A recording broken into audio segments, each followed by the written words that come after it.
Welcome to the Brain People Podcast, a show where four mental health experts team up to bring you practical tools for overcoming mental health challenges. The Brain People don't replace your doctor or therapist, but we will give you some extra tools to help you on your journey. So join us as we fight mental illness, one episode at a time. I'm Dr. Daniel Binus. Welcome to the Brain People Podcast. And I'm a psychiatrist, and today I'm joined by Dr. Neil Nedley. Welcome. Thank you. Great to be here, Dr. Binus. And Dr. Neil Nedley is an internal medicine physician. He's also a world-renowned speaker. He's an author, a researcher, and most importantly for me, he's been a wonderful mentor and a friend. So thank you, Dr. Nedley, for being here. And, you know, I think back when I first met you, I was actually in my psychiatric residency training. And through that process, it was a very interesting process because I kind of had, you know, this picture of this is how psychiatry is going to be, and I'm going to help all these people and all of this. And to be frank, I got a little disillusioned because a lot of my training, I got good training, so I'm not trying to knock that, but a lot of it was focused on treating just symptoms with medication. And I saw kind of this revolving door. And so through that process, I was actually introduced to you. We have family connections, and you really helped to revitalize my interest in mental health because you helped me to see that we can do mental health intervention in a different way. And that really excited me as a resident, and it still excites me to this day. So I just want to say personal thank you, Dr. Nedley, for that. Well, I'm glad I was a part of it. I remember also the first time you were rotating through, you mentioned that you were going to finish your psychiatry and then go into a family medicine because of that disillusionment. And I was thinking, boy, he needs to stay in psychiatry. He just needs to incorporate these sorts of things. And you ended up staying in psychiatry. And I assume you're pretty happy you did that. Oh, I'm very happy. I couldn't be happier. I mean, just seeing the lives turn around is the most rewarding thing in life. And just to fill our audience in, what happened was Dr. Nedley actually invited me to observe and participate in his 10-day residential depression and anxiety recovery program. At the time, it was in Oklahoma. It's now been moved to Weimar Institute here in Northern California. But just going through that process and watching lives transformed from natural methods of intervention for mental health in just 10 days was phenomenal for me. And, you know, when I looked at all the psychiatric research, I had not seen anything like that. And then to see it in person just made me overjoyed. Great. So, Dr. Nedley, our audience might be wondering, okay, so here's an internal medicine physician who started doing depression, anxiety recovery programs. How did that all come about?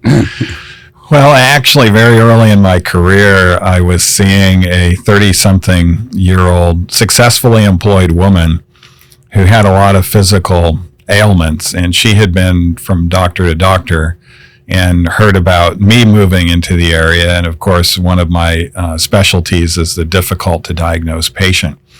So I was looking at all of her records, looking at all of her symptoms, and recognizing all the certain blood tests that weren't done that are more esoteric type of blood tests and different tests that could be done to find out what was going on with her.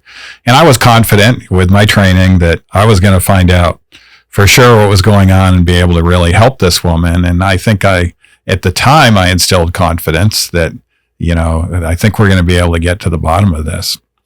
I never saw her again. She ended her life by suicide. Wow.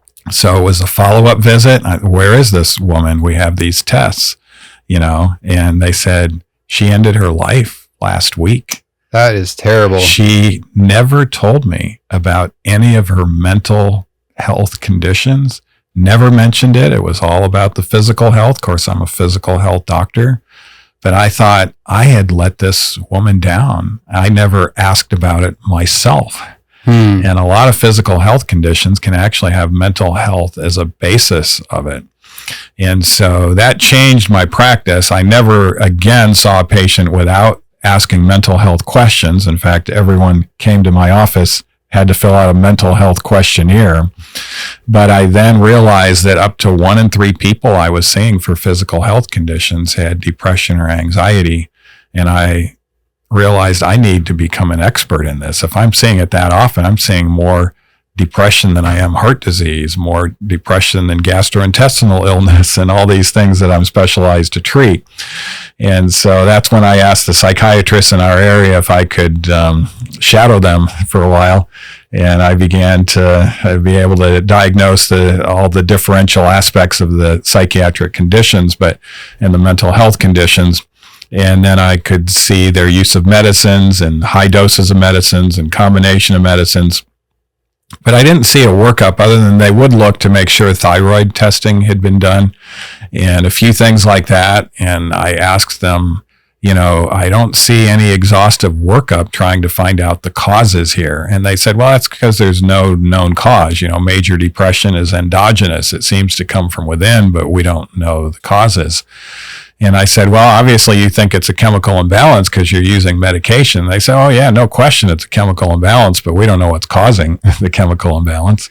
No, maybe genetics, other things, but we don't know all of those underlying causes. Well, let me just interrupt here. As a internal physician, medicine physician, that's one of your main focuses, right? Is to discover, okay, well, here's some symptoms that the patient has. Right. But we want to understand what's triggering those symptoms. And you weren't really seeing that when you started looking at the world of mental health treatment, right? I wasn't seeing it. And what do you think is concerning about that? I mean, and like I mentioned even earlier on in the introduction, I was seeing a lot of that too, just like treating symptoms with medication, but from an internist or just, an individual's perspective, like what is concerning about not really looking at those root causes? Well, if we don't find the root causes, we're not going to be able to reverse those root causes, and we'll never get to really transforming the patient or having a chance at eradicating the disease. We're just going to be treating a chronic illness that's never going to be completely adequately treated. Yeah. And unfortunately, I think that's kind of what I see oftentimes day to day when people are, going through a lot of different mental health providers, and it's just like, talking about their problems and then treating using medication. But it is this revolving door. And part of what I've seen in my career is that when people don't really address those root causes, the disease process actually continues on. And exactly. Then eventually now you're stuck on a bunch of meds, but the symptoms come back with a vengeance. And now what do you do? Now you're really stuck in a bad place. Yeah, exactly. And of course, I didn't realize till I started doing the research that these medicines don't actually increase your ability to make more of the neurotransmitters, nor do they really help you with the receptors. That would help with the synaptic activity, but they're actually plugging the reuptake channels so that more of what is short can have a chance to produce the synapse. So it makes sense short term, but if you're blocking the reuptake channels, you're actually shorting the neuron further of the very substance you're trying to treat.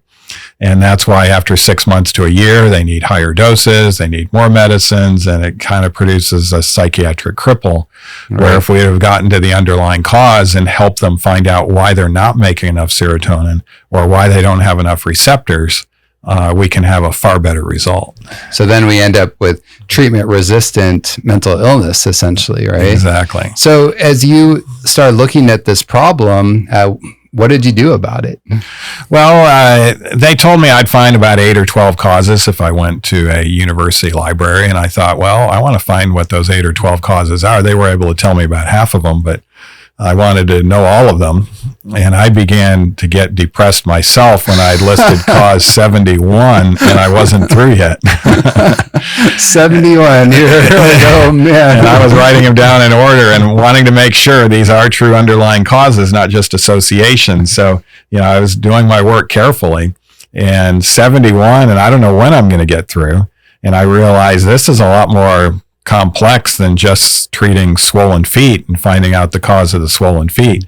So I started to categorize them. at that point, because I wanted to be able to simplify this a little bit as part of a workup, because I knew I wanted to do workups on these patients. And you wanted to make sure you didn't get more depressed. Exactly. I categorized them, and I found that they could be categorized into 10 categories. And then I kept going. I got to well over 100 different causes, but they could still be categorized in these 10 categories. And then it made it a little simpler to be able to do the workup and to do screening tests to try to find out which hits were operative. What I found out in the process by studying my own patients, that it usually took 4 or more categories of hits before the brain started to experience mental illness.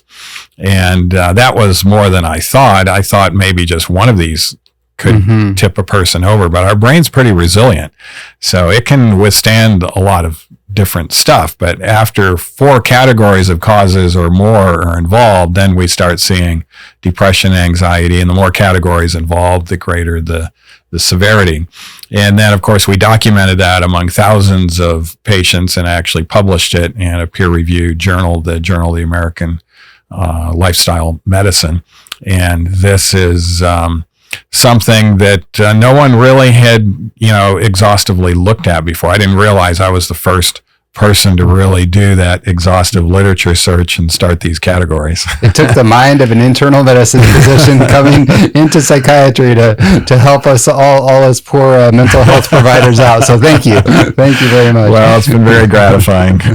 So I'm sure our audience is chomping at the bit to find out, like, what are those 10 categories? So could we just go through those? And I'd be interested even to hear from you if you think any of these are more important than others, or if they're all equally important. But like you said, and I've noticed this too, we are resilient. So it's not like just one of the hits per se is going to generally push someone into mental illness. But usually if several factors are there, that's where people really go into mental illness.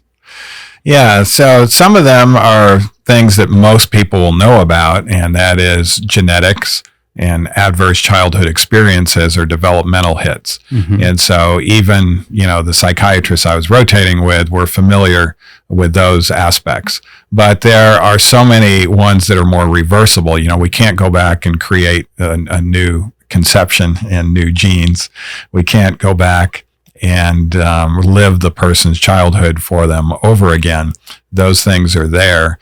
The good news is that epigenetics can actually shut down those bad genes.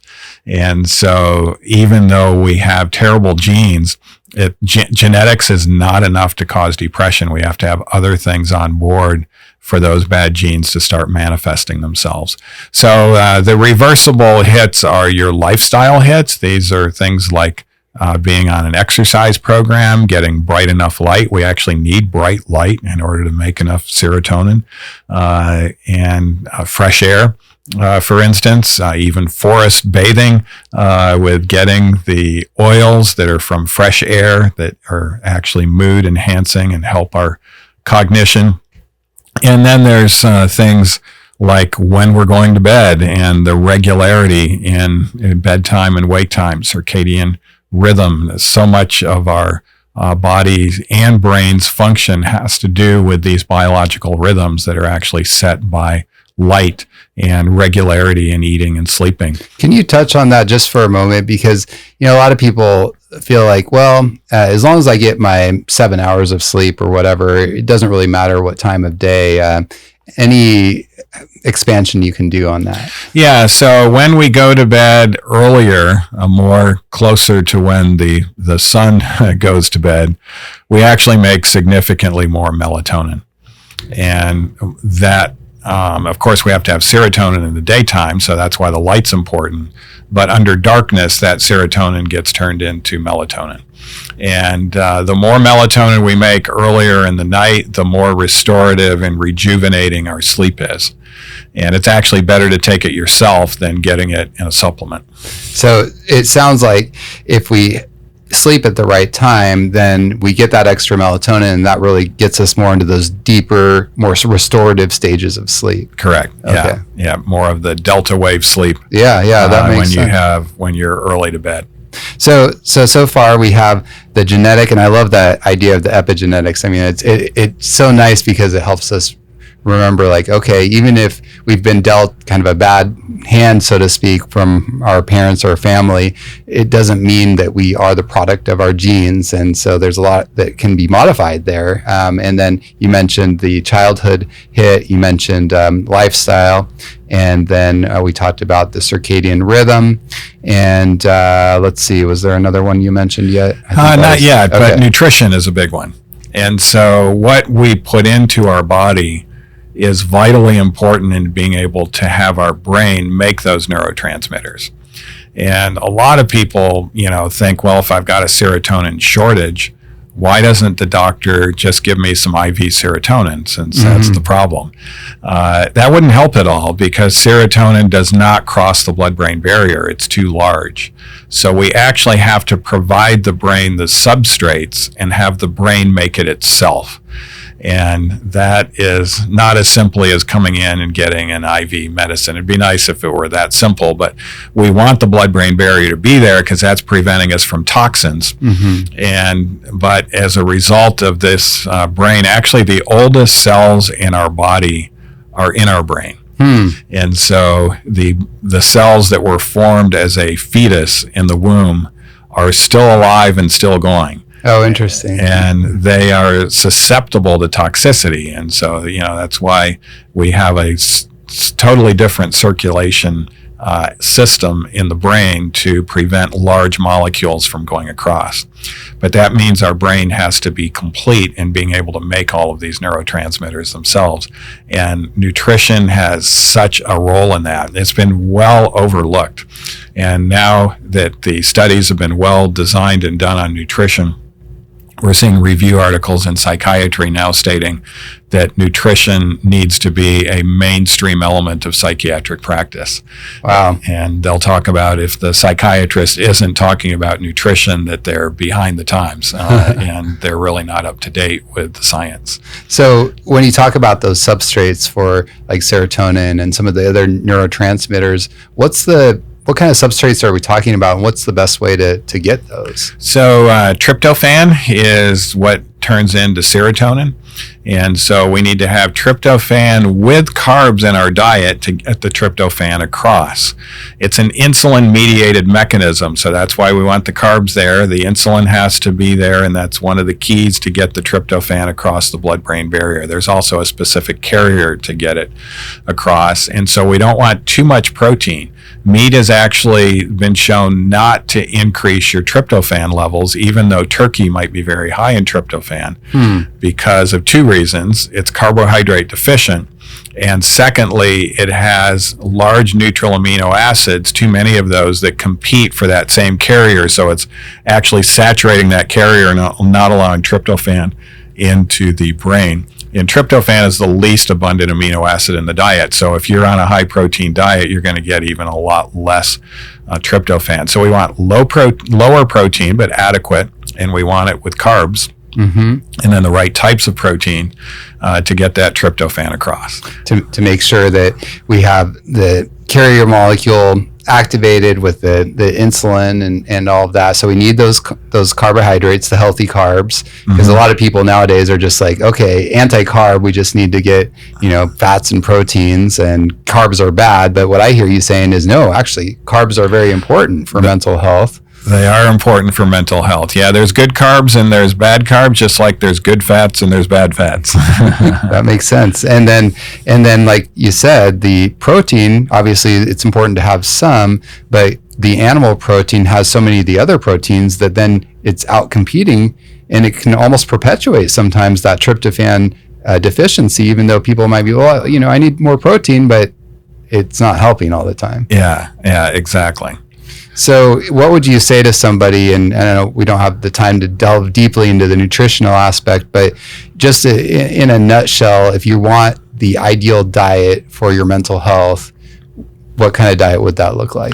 Well, actually, that's been studied. That's a good question, and there's been a lot of diets that have been tried. The ketosis diet, the Mediterranean diet, the Atkins diet, the paleo diet, There's only one diet in a randomized controlled trial that's been shown to be beneficial for depression and anxiety, and that is a plant-based diet. And that starts to improve things 2 weeks after you start it. So it's actually as quick as antidepressants, maybe even a little quicker, but you'll see that spread in the scores with that being the only change in just 2 weeks. The other diets have not been able to do that. Now, occasionally you might see a study on the Mediterranean diet improving depression, but look at the time interval.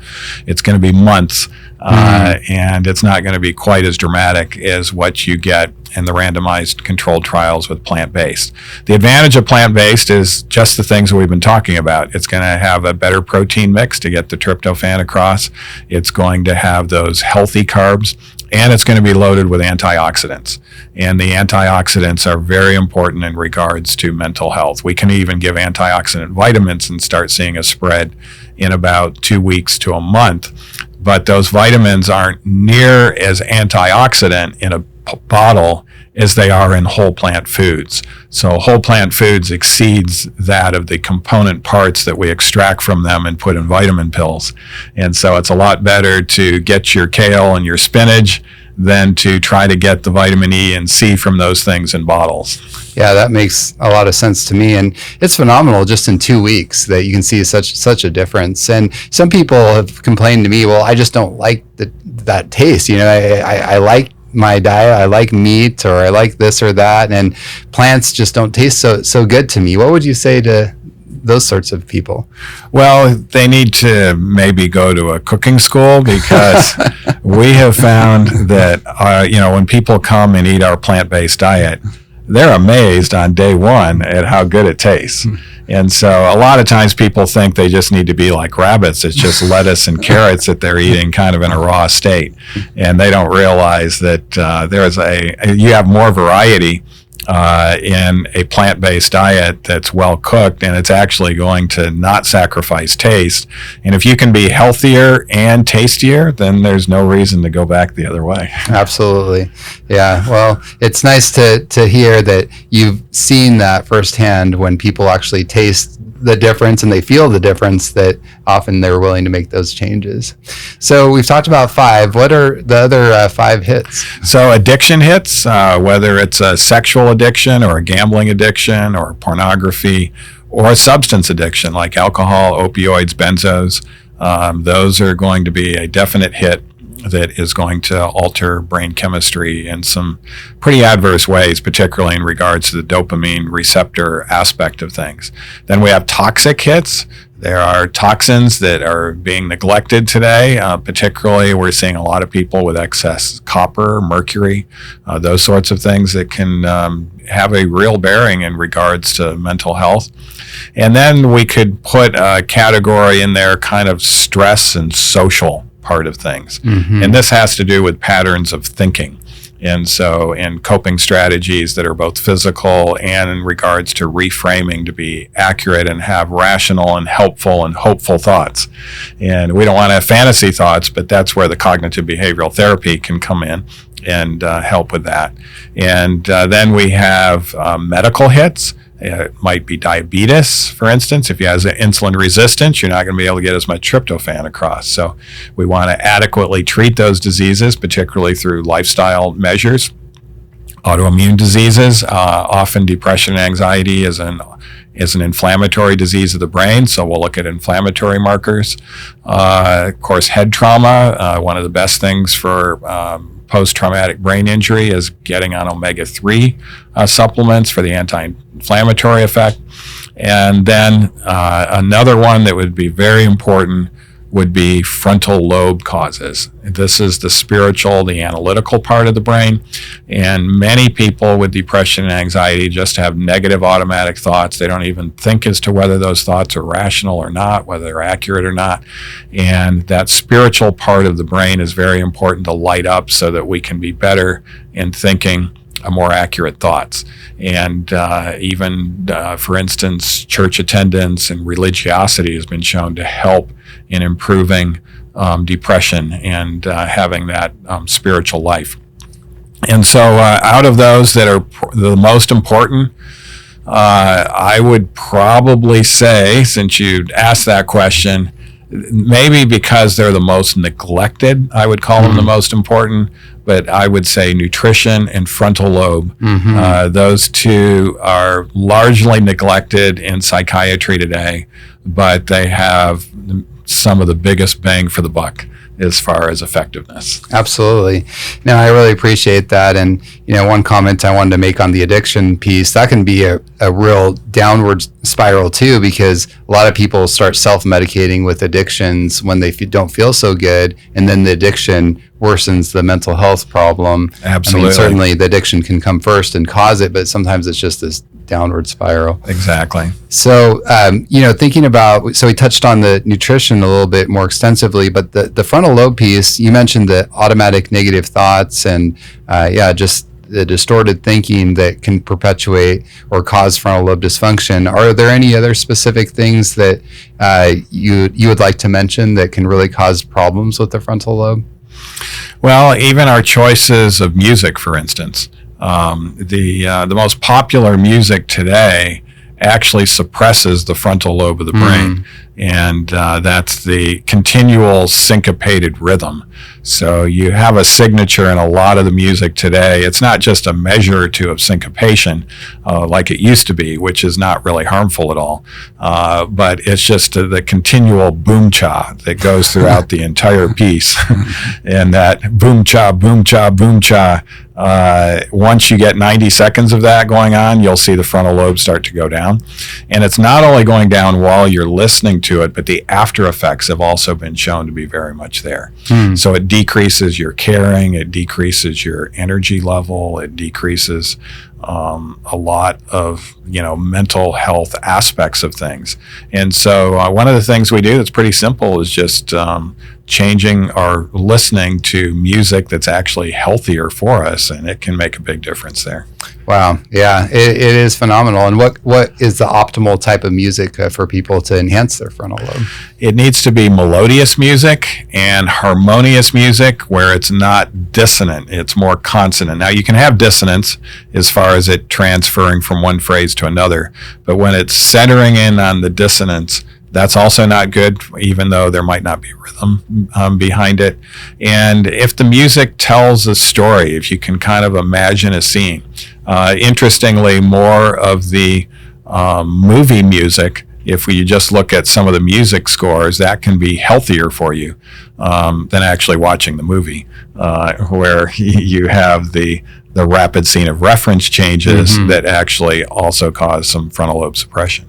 Yeah, I was going to ask, you want to touch at all on the media element and how that does that affect the frontal lobe as well? It does, particularly the way technology is used today, where we have all this distractibility aspect of things. So people will get on their smartphone to do something, and then right away they'll see some text, and then they'll forget as to why they got onto their smartphone. And as they're looking at those texts, some push notifications come in, and then they go there to the internet, and all of a sudden they see several things there that they weren't planning on that are quite appetizing to them, and they're continually being distracted. And that suppresses an area of the brain called the anterior cingulate gyrus of the frontal lobe. And that's the area of our brain that we need to manage distressing emotions. So if we can't pay attention, which, the culture of today, everyone gets ADHD, the normal use of devices. Yeah. And ADHD people do have problems managing their emotions because their anterior cingulate gyrus is affected. But fortunately, that can be reversed. But we have to get them away from the media and the normal use of the media. And it'll take a number of weeks, but about 6 weeks, we can see some significant dramatic improvement in the brain already starting to occur. Well, it really makes me think too, because the anterior cingulate cortex also is involved with empathy and being able to empathize, connect with other people. And we wonder sometimes, why is there so much anger and chaos going on in our world today, and people are really treating each other in such spiteful, angry ways? Do you think media could be a big part of that? Oh, it's a major part of it, yeah. The polarization of humanity in regards to distorted thoughts about each other is very much driven by the way people use media today. So, Dr. Nedley, now that you've been applying, this 10-hit approach to demolish mental illness over the last, I don't know, how many years has it been now? About 20 years or so? Yeah, it's actually more than 20. Yeah, Wow. We started this approach actually in the mid to late 90s. So, Okay, wow. So yeah, we're getting up on 30. that's amazing. So you've been really applying this approach for a lot of years now, for decades, really. What are some of the results that you've seen as you've applied this approach to really addressing those root causes for mental illness? Well, the group that we've studied probably the most is our community-based program group, where we've trained facilitators and coaches, and we're actually not part of it. We're just giving them the principles, and then they're kind of coaching them through those sessions. And they have to take pre and post depression and anxiety assessment tests. But just the mental health education program produces an 85% response rate in both depression and anxiety. Wow. And that is, pretty gratifying because it's very low cost. And it is also, essentially side effect free, and it can be used with medicine or without medicine. But just the application of those principles in an educational program produces a pretty significant response. Now, of course, we can get better than that if they were to, be in a residential facility where we can do their blood work and we can have specific forms of CBT that they might not understand that can help them in the more comprehensive approach. But the fact that the vast majority of Americans wouldn't even need that, they just need to be educated and engage in mentally healthy activities that will actually enhance their lives in so many other ways. It's been gratifying to be a part of all that. Oh, that's wonderful. Yeah. And I've seen a lot of those results firsthand working in your clinic and seeing those results, and also even the community program. And then, of course, we use those same principles here at Beautiful Minds. So I'm sure some of our audience is saying, wow, this is amazing. I want to really not only learn about it, but how to apply it. What would you say to someone that's wanting to take that next step in really applying these principles to their lives? Are there places that they could go to learn more and to maybe engage in these programs? Yeah, if they go to our website, nedleyhealth.com, and look at programs. So we have depression and anxiety online programs. We have community programs that would be good in their local area. If there's a trained facilitator, they might be able to see when those are going on and actually interact face-to-face with people in a coaching type approach. And then they could also look for residential possibilities there as well. All right. Well, thank you so much for taking the time to be with us today. Really appreciate it. And I really have been inspired to continue to address the mental health problems that we see around us in a holistic way. Thank you very much, Dr. Binus. It's a real pleasure being here.